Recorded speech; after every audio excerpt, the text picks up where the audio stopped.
GHKCU, what is that? Well, today I'm talking with Dr. Neil Paulvin, a very well-respected Manhattan functional medicine doctor. GHKCU, what is it? How do you use it? What are the benefits? Bodybuilding, is it going to help you recover? How much of it should you take? That and so much more in today's episode. You ready for it? Let's dive in.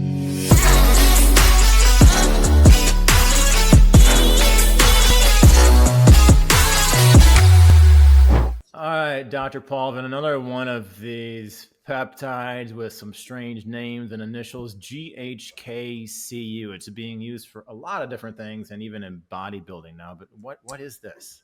Yeah, I mean, GHK copper is a natural, C is the element abbreviation for it, is a natural occurring peptide that we have in our body in the skin, hair, muscle, tissue, ligament.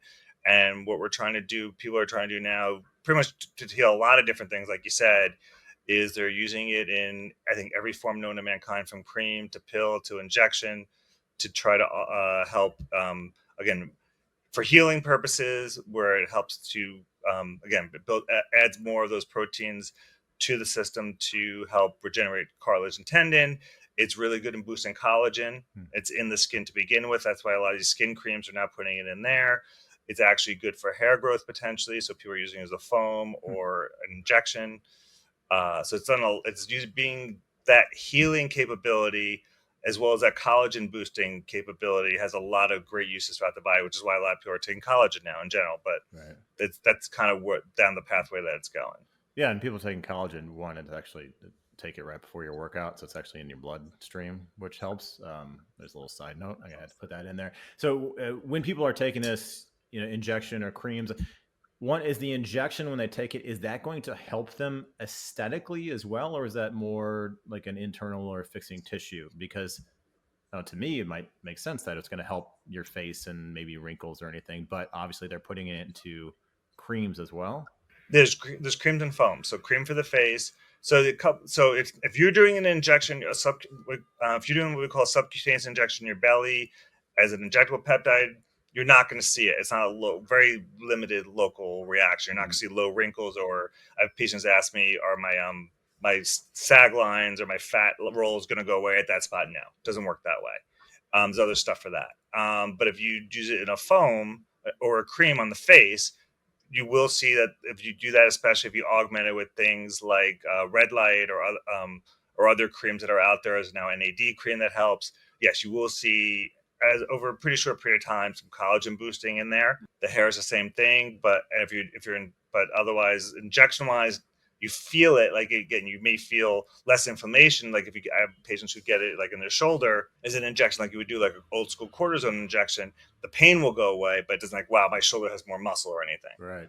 Okay. And so how is this helping with people that are using for bodybuilding, just for tissue repair, or is there some sort of, there's no anabolic property? Very, very limited. There's so many other peptides out there now for muscle weightlifting and bodybuilding. This is for recovery. So you can go out and you're limiting the damage on those joints. So instead of me having to take an extra day off, you can go back and do the same body part, or that's why you're doing it in terms of your workout routine. But in terms of actually being anabolic, it's not anabolic. Okay. What about the usage? I mean, is this a daily injectable? If you're using it as the traditional peptide, is it a daily? A couple of days a week? It should be done usually daily. Okay. Usually daily for a couple months. All right. Either by itself, cycle off of it too, because I know some peptides you cycle off and on. Is this one of those ones that you need to kind of do that too? I guess the answer would be yes. I mean, the way I explain these types of peptides that are for recovery, it's kind of like Motrin or something like that. Meaning, what I mean by that is you kind of know when you need it. So yeah, you're going to come off it. I'm a little more cautious. I'll tell patients you should come off of it for 2 or 3 months. There's a lot of other things you can switch on and off to.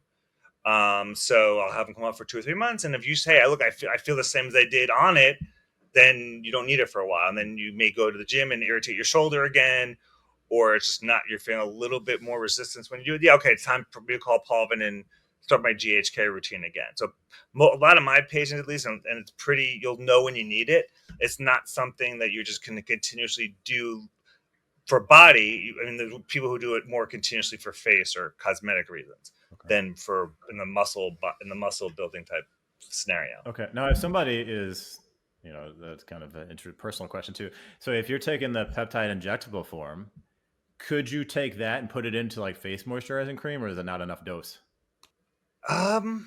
People do it. It's not going to work as well because it's not absorbing. It's going to kind of leak. You're not going to get enough in there. Yeah. The foams and the creams are made so it absorbs, and it's actually in there, and it's going to absorb directly into your skin.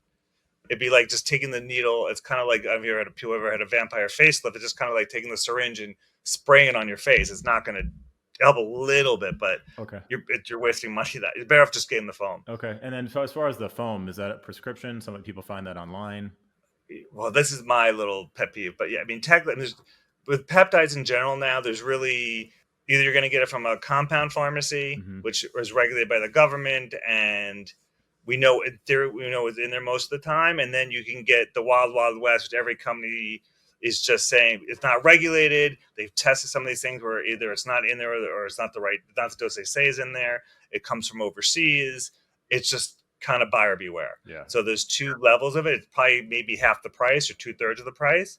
So you got to weigh those options, understand you don't know what you're getting versus knowing what you're getting, and then paying the price one way or the other. Yeah, there's a lot of research-based only websites, which some they say they're third-party tested, but I get a lot of questions, especially on this channel, and I would say, go to your doctor.